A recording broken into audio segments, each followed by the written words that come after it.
let's talk about Black Mirror Series 7. I'm a big fan of Black Mirror. In fact, Series 7 dropped on my actual birthday, so it was a little present to me. Happy Black Mirror birthday. Here's some really dark, depressing drama.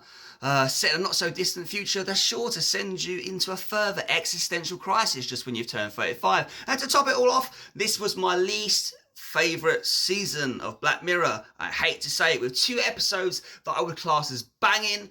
The rest were Common People was fantastic. It felt like old school Black Mirror. It was simple yet effective. And I think sometimes this is where Black Mirror works the best, when they take a relatively simple concept which addresses something very prevalent in our society and executes it really well. And that's what Common People was. You know, it was very close to the bone in terms of what's going on now in our world. But yeah, twisted in quite a macabre way.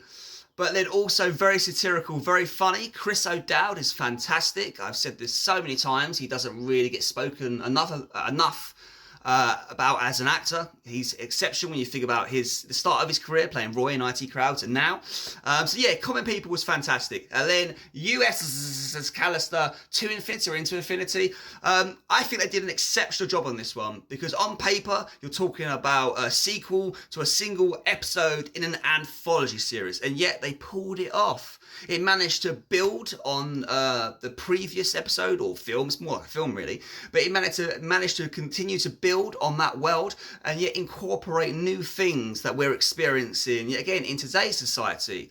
It was really entertaining. It was action-packed. Yet again, it was funny. It was macabre. It ticked all the Black Mirror boxes. So really, Common People and USS Callister would be the only ones that I would class as banging. The rest was Betty Noir was just far too predictable and obvious. Every time I saw her play with the pendant, I was like, well, obviously it's got something to do with that. But then when it was actually revealed what the thing was, I was kind of like, no, I don't believe it, don't buy it. I just don't buy it. Even in science fiction and thrillers, it's got to be tangible. You've got to be able to believe that this thing could exist. And someone just being good at computers and being able to build a whole other time-shifting thing, no.